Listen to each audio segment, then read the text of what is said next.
سید عالم نور مجسم شفیع معظم صلی اللہ علیہ وسلم کے دربار گوہر بار کے اندر حاضری اور سلام اس کے انداز کو ذکر کرتے ہوئے مزید حضرت مولا علی قاری نے لکھا متمثلا صورتہ الکریمہ فی خیالے کا، کہ جب وہاں پہ کھڑے ہونا ہے تو سرکار کا تصور ذہن میں رکھنا ہے.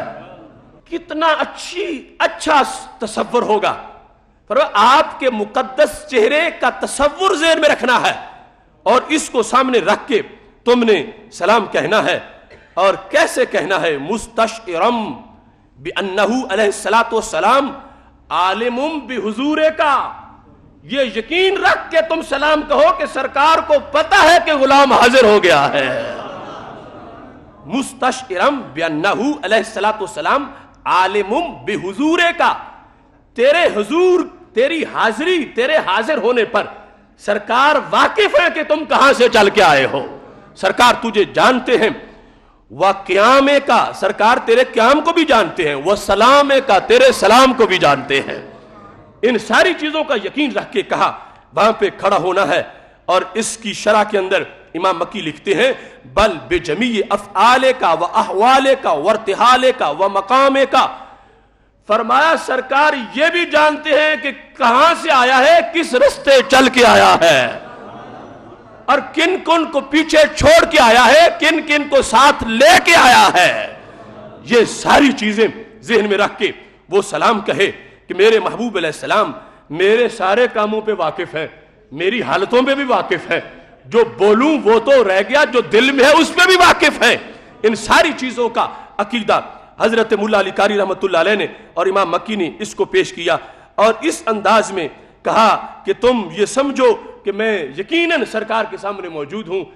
خیال میں یہ بات ہو کہیں بے ادبی کا مقام نہ بن جائے، ذہن میں کوئی دوسرا خیال لا کے سارے خیالات کو نکال کے سید عالم نور مجسم شفیع معظم صلی اللہ علیہ وسلم کے دربار میں حاضری دی جائے. اور اس کے اندر یہ جو یہاں سے چھپی ہوئی کتاب ہے متحدہ عرب امارات کی، اس میں انہوں نے یہ لکھا، یہ جو ڈنڈورا پیٹتے ہیں کہ جانا ہے تو مدینہ شریف کی نیت سے جانا، سرکار کی نیت نہیں کرنی، وہاں جا کے چلو چلے جاؤ مگر رستے میں خیال نہیں کرنا کہ ہم ان کے لیے جا رہے ہیں. تو انہوں نے اس کتاب کے اندر وضاحت کی کہ کس نیت سے جانا ہے. کہنے لگے جس وقت مدینہ شریف کی نیت ہوگی، وہ جو امام ملا علی قاری نے لکھا اس کے مطابق، یعنی آج کا عرب عقیدہ بھی سوائے ایک مسلط طبقے کے کہتے ہیں فَإِذَا تَوَجَّهَ الْمُسْلِمُ إِلَى الْمَدِينَةِ الْمُنَوَّرَةِ فَلْيُكْثِرْ مِنَ الصَّلَاةِ وَالتَّسْلِيمِ عَلَى النَّبِيِّ صلی اللہ علیہ وسلم.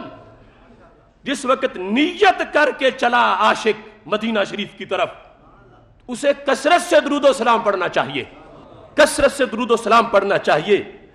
فَإِذَا وَقَعَ بَصَرُهُ عَلَى الْمَدِينَةِ وَحَرَمِهَا وَمَا يُعْرَفُ بِهَا زَادَ مِنَ الصَّلَاةِ وَالتَّسْلِيمِ عَلَيْهِ.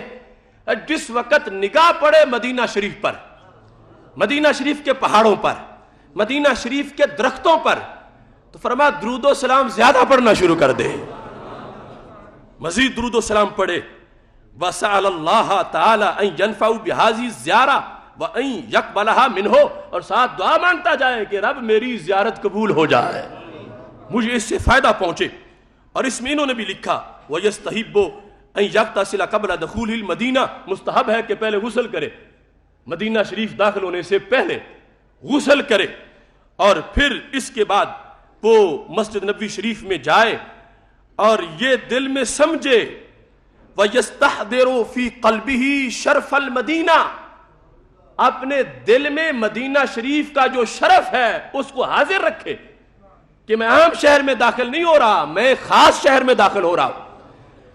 وَأَنَّهَا أَفْضَلُ الْأَرْضِ، یہ یقین رکھے کہ ساری زمین سے افضل یہ جگہ ہے. یہ آج کی عربوں کی چھپی ہوئی کتاب اس سال کی، کہا یہ یقین رکھے کہ جس شہر میں داخل ہو رہا ہوں یہ افضل الارض ہے، ساری زمین سے افضل ہے. اور پھر مدینہ شریف، مدینہ شریف، مدینہ شریف کی عظمت اور ذکر سے اس کے دل میں یہ بات ہو کہ مدینہ شریف کو عظمت کہاں سے ملی ہے. یہ فیصلہ کن بات ہے.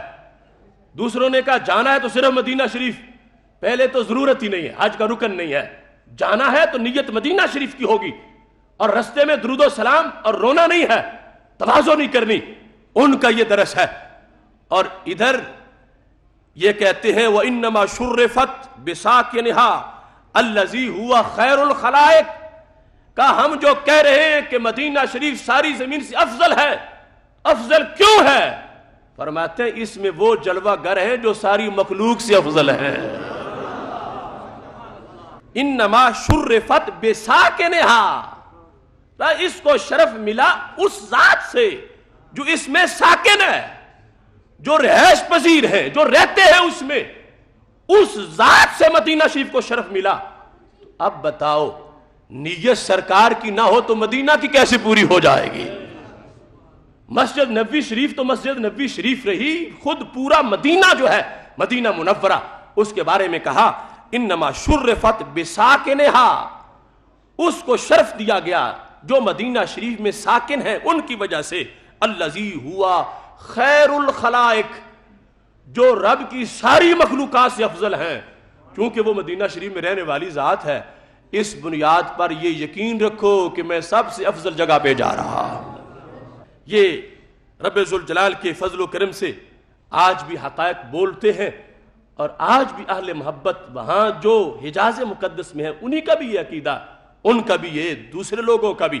صرف آزمائش ابتلا ہم پہ یہ ہے کہ اب یہاں تک، ابھی آپ وہ تیسری قسط سنیں گے تو آپ حیران رہ جائیں گے کہ لفظ برکت، لفظ نور، لفظ رحمت، اب جو نئے فتوے آئے ہیں اس کے مطابق آپ حیران رہ جائیں گے کہ اتنا بھی برکت، تبرک اور نور اور رحمت سے بندہ اجتناب کر سکتا ہے جتنا ان لوگوں نے لفظوں میں کرنا شروع کر دیا ہے۔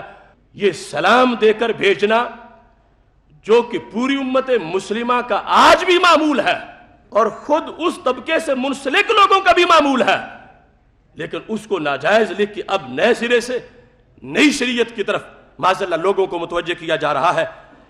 یہ اللہ کے فضل و کرم سے ہم صدیوں بعد پیدا ہوئے، 15ویں صدی میں ہے، جغرافیائی فرق بھی بڑا ہے، مگر اللہ کا کروڑوں بار شکر ہے ہماری مٹی پنجاب کی ہے مگر سینے میں نور مدینہ شریف کا ہے۔